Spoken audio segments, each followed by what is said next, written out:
যার চরণে পড়ে দেবরাজ ইন্দ্র ক্ষমা চেয়ে, আমাদের যতই প্রভাব থাকুক না কেন, যত জনবল ধনবল, যত ঐশ্বর্য, যত বড় পদ থাকুক না কেন,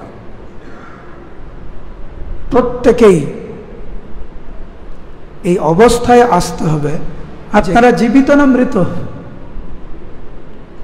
বুঝতে পারছেন না? হায় কৃষ্ণ, এটা কি একাদশীর শক্তি? বৈষ্ণবেভ্যো নমো নমঃ। জয় শ্রী কৃষ্ণ চৈতন্য প্রভু নিত্যানন্দ, শ্রী অদ্বৈত গদাধর শ্রীবাসদি গৌরভক্তবৃন্দ। হরে কৃষ্ণ কৃষ্ণ কৃষ্ণ হরে হরে, হরে রাম রাম রাম হরে হরে। मूकं करोति वाचालं पंगुं लंघयते गिरिं, यत्कृपातमहं वन्दे श्रीगुरुं दीनतारिणं परमानन्दमाधवं श्रीचैतन्य ईश्वरम्।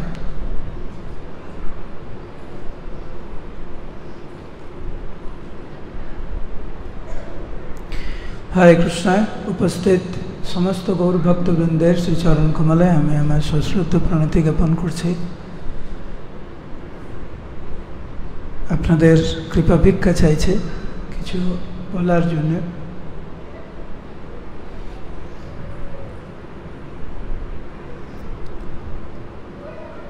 আমি কিছুক্ষণ বলবো, তারপরে আমরা কিছুক্ষণ কীর্তন করব। আজকে শেষে একটি বিশেষ উদ্দেশ্যে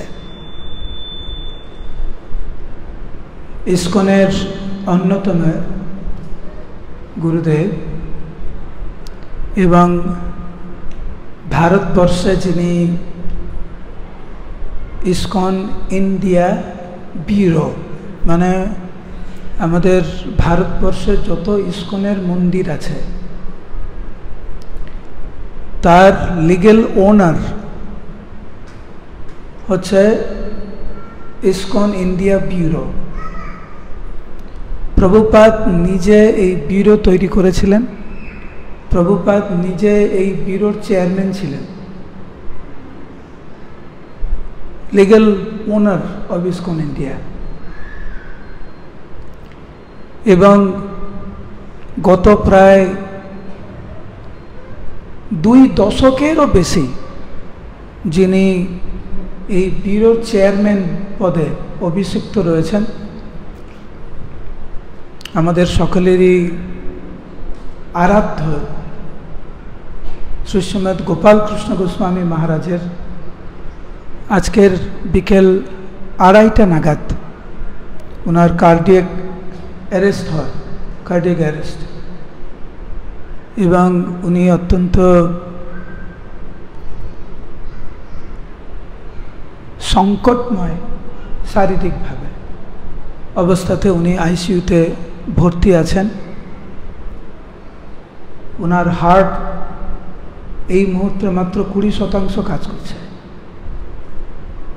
80% কাজ করছে না। তো আমাদের ইসকনের গুরুবর্গরা সমস্ত ভক্তদের কাছে বিশেষ অনুরোধ করেছেন যেন আজকের সবাই শ্রী শ্রীমৎ গোপাল কৃষ্ণ গোস্বামী মহারাজের জন্য বিশেষ প্রার্থনা করেন। এবং সারা বিশ্বব্যাপী 3টে নাগাদ থেকে সারা বিশ্বব্যাপী প্রার্থনার আয়োজন করা হয়েছে। তো যেহেতু এখানে অনেক ভক্তবৃন্দরা রয়েছেন, আজকের আমরা কিছুক্ষণ পরে শ্রী শ্রীমৎ গোপাল কৃষ্ণ গোস্বামী মহারাজের উদ্দেশ্যে আমরা ভগবান নৃসিংহদেব, শ্রী শ্রী রাধা মাধব, পঞ্চতত্ত্ব, জগন্নাথ বলদেব সুভদ্রার কাছে বিশেষভাবে প্রার্থনা করব। পৃথু মহারাজ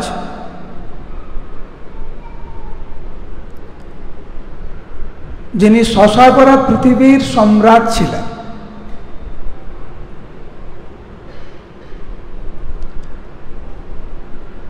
যিনি 99টি অশ্বমেধ যজ্ঞ করেছেন, যার প্রভাব দেখে দেবরাজ ইন্দ্র ভয় পেয়ে পৃথু মহারাজের যজ্ঞের ঘোড়া দুইবার চুরি করেছেন। কেন? যাতে উনি শততম অশ্বমেধ যজ্ঞ করতে না পারে। শাস্ত্র অনুযায়ী যিনি 100টি অশ্বমেধ যজ্ঞ করবেন তিনি পরবর্তী জীবনে ইন্দ্র হওয়ার যোগ্য, ইন্দ্রের পদ, ইন্দ্র ভয় খেয়ে গেছে। তো ব্রহ্মা এসে পৃথু মহারাজকে বুঝিয়েছিলেন। 99তম যজ্ঞে ভগবান বিষ্ণু স্বয়ং আবির্ভূত হলেন। পরবর্তীতে চতুর্কুমার পৃথু মহারাজের কাছে আবির্ভূত হয়ে অনেক শিক্ষা দিয়েছেন। পৃথু মহারাজ হচ্ছেন ভগবানের শুদ্ধ ভক্ত, মহাভাগবত, যাকে সাক্ষাৎ ভগবান বিষ্ণু দর্শন দিয়েছেন, যার সাথে ব্রহ্মা স্বয়ং কথা বলেন, যার চরণে পড়ে দেবরাজ ইন্দ্র ক্ষমা চেয়েছিলেন, শশাগরা পৃথিবীর সম্রাট এবং প্রকৃত অভিভাবক রূপে সারা বিশ্বকে যিনি পালন করেছিলেন, সেই পৃথু মহারাজও একদিন বৃদ্ধ হয়েছিলেন।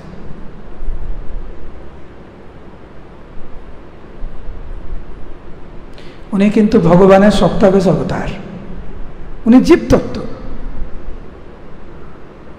যেমন ব্রহ্মা, উনি ভগবানের গুণ অবতার, কিন্তু উনি জীবতত্ত্ব। যেহেতু উনি জীবতত্ত্ব, ওনার বৃদ্ধ অবস্থা আসলো। তারপরে সব কিছু যথার্থ সময়ে, ওনার 5 জন সন্তান ছিলেন, ওনাদের হাতে সব কিছু দিয়ে উনি বনে চলে গেলেন। কঠোর তপস্যা, পূর্ণরূপে ভগবানের চরণ কমলে আত্মসমর্পণ করে ভগবত ধামে ফিরে গেলেন। আমরা এই জড় জগতে যে কোনো পদে থাকি না কেন, আমাদের যতই প্রভাব থাকুক না কেন, যত জনবল, ধনবল, যত ঐশ্বর্য, যত বড় পদ থাকুক না কেন, প্রত্যেকেই এই অবস্থায় আসতে হবে যেখানে আমরা মৃত্যুর সম্মুখীন, এবং কোনো মূল্যে এই পরিস্থিতিটাকে এড়ানো যাবে না। সেই জন্য সাধন করো, ভজন করো, মরতে জানতে হয়। আমরা এখন থেকে প্রস্তুতি নিচ্ছি, নিজেকে তৈরি করার চেষ্টা করছি যে মৃত্যুকে আমরা কিভাবে গ্রহণ করব। তারই একটি প্রস্তুতি কিন্তু এই সামার ক্যাম্প। সবাই যখন ভাবে ক্যাম্প হচ্ছে, সামার ক্যাম্প কি ভাবেন আপনারা? কখনো এরকম চিন্তা করেন? এই ভক্তি বৃক্ষের সামার ক্যাম্প হচ্ছে আমাদেরকে তৈরি করছে কিভাবে মৃত্যুকে বরণ করতে হবে, দ্য আর্ট অফ ডাইং। না, আমরা কিন্তু চিন্তা করি না। যখনই সামার ক্যাম্প মানে একটু বেড়াতে যাব, ভালো মন্দ খাওয়া দাওয়া হবে, একটু ঘুরবো, একটু নাচ গান হবে, গান বাজনা হবে, আনন্দ ফুর্তি, এটা জড়জাগতিক সামার ক্যাম্প। আধ্যাত্মিক সামার ক্যাম্পের উদ্দেশ্য হচ্ছে এই 2-3 দিনের মধ্যে ভগবানের কত কাছে যেতে পারবো আমরা। সামার ক্যাম্পের শেষে যদি ধামের প্রতি আরেকটু শ্রদ্ধা জাগে, নামের প্রতি যদি একটু শ্রদ্ধা জাগে, বৈষ্ণবদের প্রতি যদি আমাদের শ্রদ্ধা জাগে, বর্ধিত হয়, তাহলে এই সামার ক্যাম্পের সার্থকতা।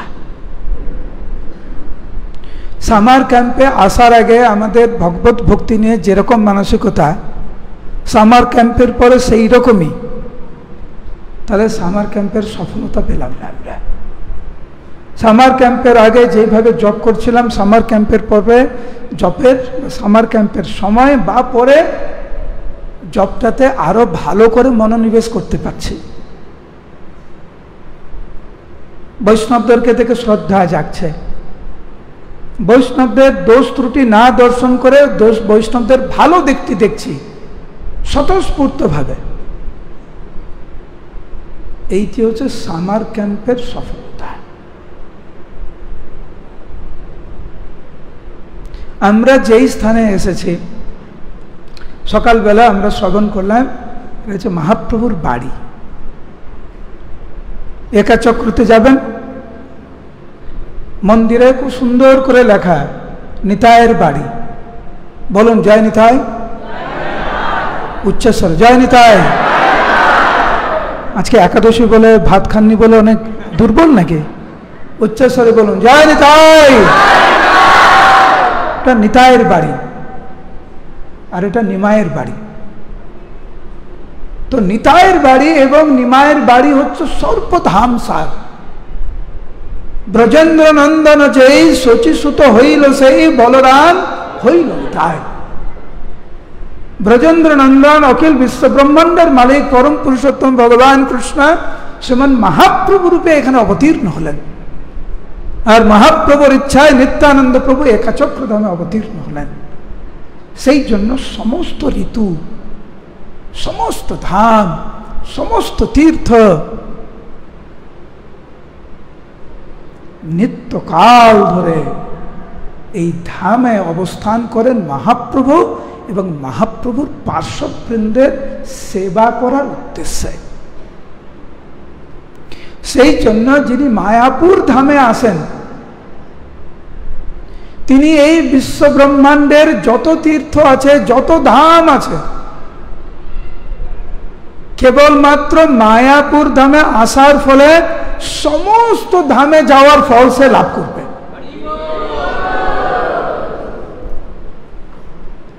তার মানে এই নয় যে পুরী ধামে যাবেন না, বৃন্দাবনে ধামে যাবেন না, যাবেন অবশ্যই। কিন্তু কেউ যদি মনে করে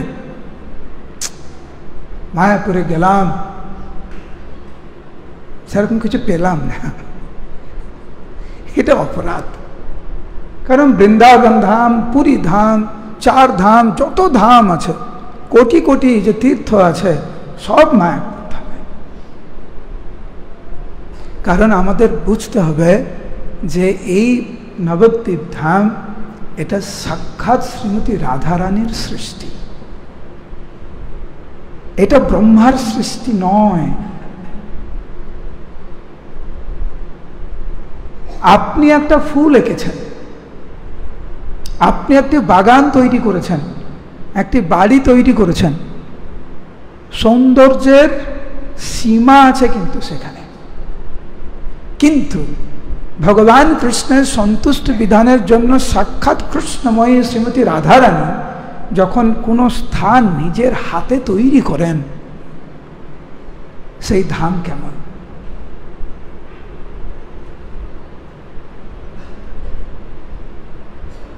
এই ধামের অধিষ্ঠাত্রী দেবী হচ্ছেন, মালিকানী হচ্ছেন শ্রীমতী রাধারানী। আর সেই জন্য ঠিক যেরকম শ্রীমতী রাধারানী যখন রাধাকুণ্ড প্রকাশ করলেন, ভগবানের অনুপ্রেরণায় সমস্ত তীর্থ রাধারানীকে অনুরোধ করছেন যে হে জগৎ জননী, একটু সেবা করার সুযোগ দেন, একটু সেবা করার সুযোগ দেন। আর শ্রীমতী রাধারানী প্রসন্ন হয়ে তাদের বিনম্রতার ভাব দেখে ঠিক আছে আসো। ঠিক সেই রকম শ্রীমতী রাধারানী যখন এই নবদ্বীপ ধাম সৃষ্টি করলেন, সমস্ত তীর্থ,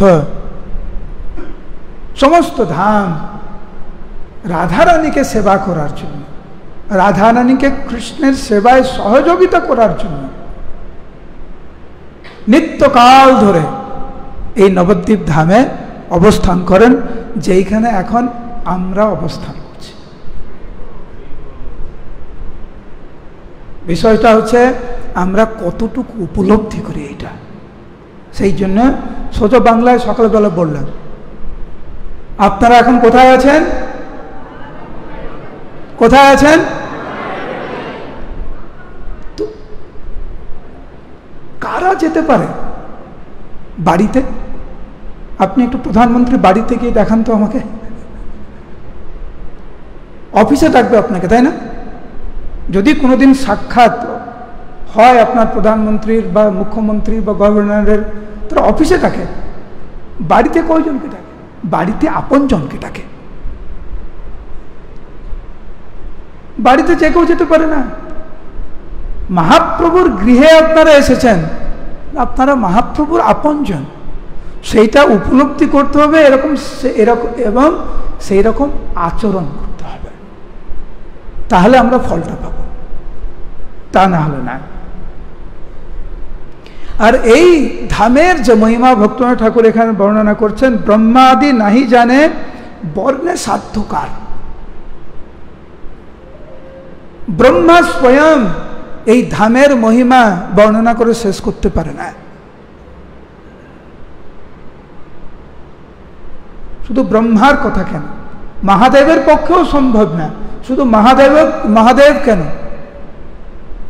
অনন্ত শেষ, সহস্র বদনে শেষ, বর্ণিত অক্ষম, ক্ষুদ্র জীব আমি কিসে হইবে সক্ষম। যেখানে ব্রহ্মা পারছে না, মহাদেব পারছে না, সহস্র বদনে অনন্ত শেষ পারছে না, সেখানে আমি কি করে বর্ণনা করতে পারি?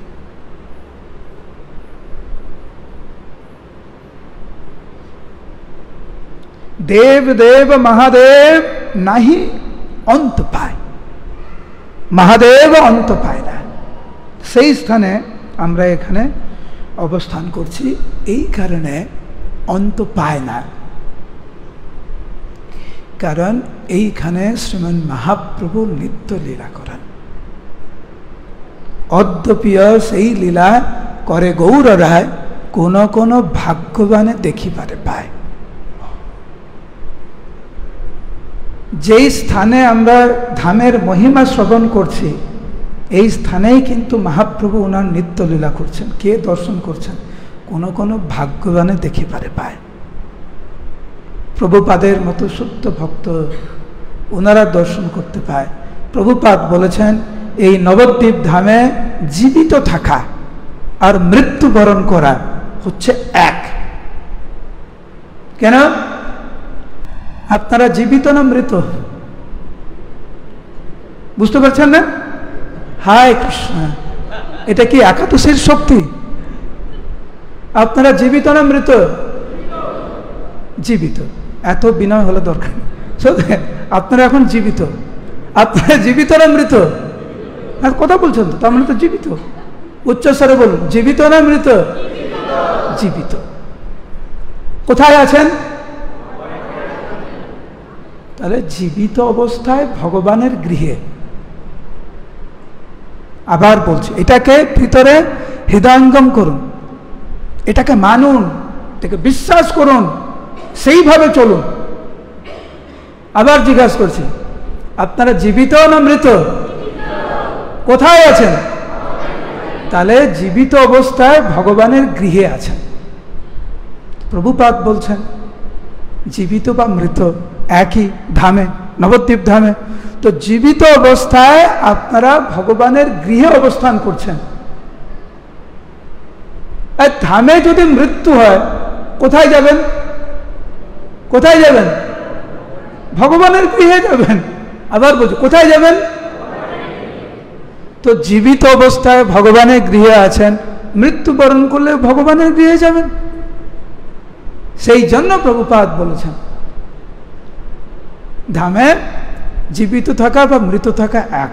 প্রভুপাদ মায়াপুরে আসলেন, লোটাস বিল্ডিংয়ে পদ্মভবনে প্রভুপাদ উঠলেন, দেখবেন প্রভুপাদের ঘরে দুই দিকে দুটো দরজা আছে। দুটো দরজা খুলে দেওয়া হলো, আগে থেকে খোলা ছিল। তো প্রভুপাদ যখন এসেছেন ঘরে, হাওয়াটা বইছে খুব সুন্দর। প্রভুপাদ বললেন, দিস ইজ ট্রান্সেন্ডেন্টাল ব্লিস।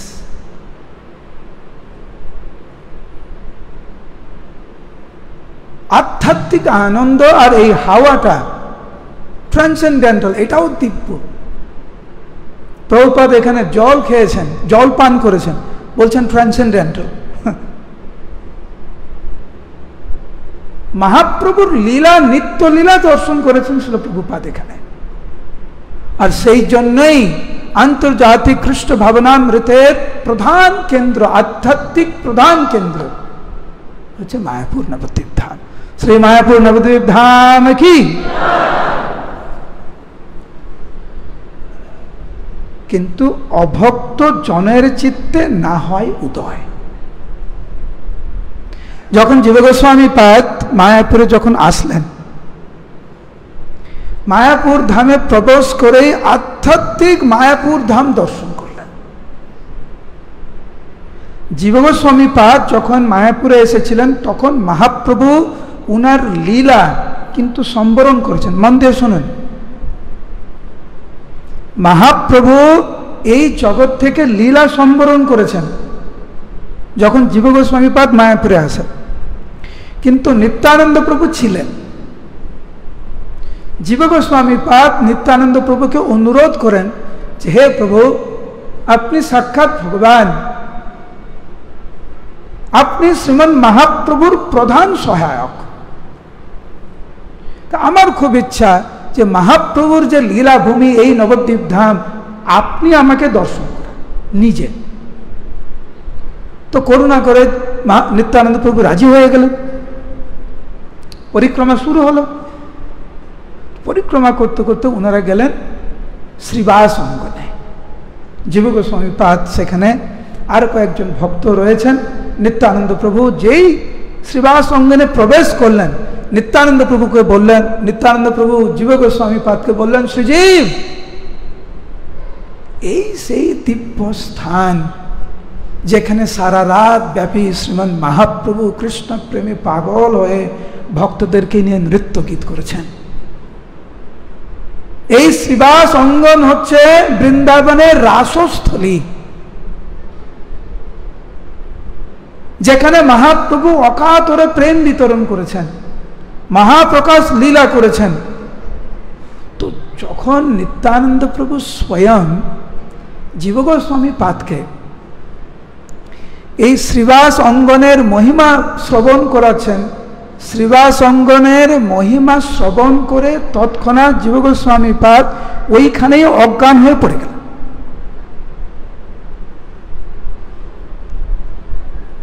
এবং যখন উনার জ্ঞান ফিরল, সাক্ষাৎ শ্রীমন মহাপ্রভুকে দর্শন করলেন জীব গোস্বামী পাদ শ্রীবাস অঙ্গনে। কি দর্শন করলেন? ঠিক যেরকম নিত্যানন্দ প্রভু বর্ণনা করেছিলেন। কি সেই বর্ণনা? যে এই সেই স্থান যেখানে শ্রীমন মহাপ্রভু কৃষ্ণ প্রেমে পাগল হয়ে ভক্তদের সাথে নৃত্য গীত করেছেন। যেই বর্ণনা উনি নিত্যানন্দ প্রভু শ্রীমুখ থেকে শ্রবণ করেছেন, সেই লীলা সাক্ষাৎ দর্শন করলেন। কিছুক্ষণ দর্শন করার পরে মহাপ্রভু ওনার যে নিত্য লীলা জীব গোস্বামী পাদের দৃষ্টির আর গোচর হল না। এই সেই ধাম, অদ্যপিয় সেই লীলা করে গৌর রায়, কোন কোন ভাগ্যবান দেখিবারে পায়।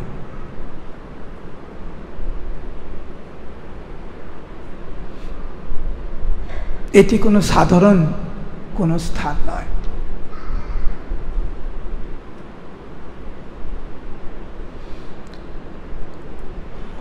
অন্যান্য স্থানে অপরাধ করলে খুব কঠোর শাস্তি পেতে হয়,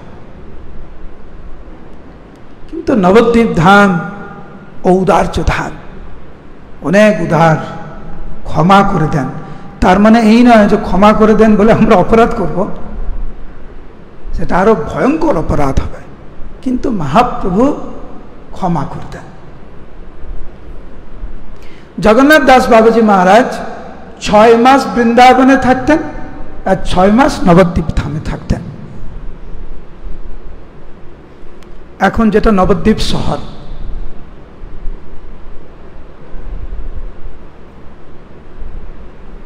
তো শেষের দিকে যখন জগন্নাথ দাস বাবাজি মহারাজ যখন বৃন্দাবন থেকে নবদ্বীপে আসছেন, বৃন্দাবনের বাবাজিরা, মহাত্মারা জগন্নাথ দাস বাবাজি মহারাজের কাছে বললেন, বাবাজি মহারাজ, আপনার এত বয়স হয়ে গেছে, আপনারা জানেন উনি হাঁটতে পারতেন না, উনি তো 147 বছর উনি জীবিত ছিলেন, এবং বিহারী বাবা ওনার সেবক ওনাকে ঝুড়িতে করে বয়ে নিয়ে যেত। তো বিহারী বাবা বলছেন যে জগন্নাথ দাস বাবাজি আমার গুরুদেবকে তুলতে একটু ভারী লাগতো, কিন্তু একবার যখন আমি মাথায় দিতাম মনে হতো একটু সামান্য একটু তুলোর মতো হালকা। বৃন্দাবন থেকে হাঁটতে হাঁটতে ঝুড়িতে করে এখানে নিয়ে আসতেন। তো বৃন্দাবনের বাবাজিরা বলছেন, বাবাজি মহারাজ আপনি বৃন্দাবনের মুকুটমণি, এই বয়সে আপনি বৃন্দাবন ত্যাগ করে কেন নবদ্বীপে যাচ্ছেন? তখন জগন্নাথ দাস বাবাজি মহারাজ বলতে লাগলেন যে বৃন্দাবন ধাম অনেক কঠোর, কিন্তু কলি যুগে নবদ্বীপ ধাম সবচাইতে বেশি কৃপালু।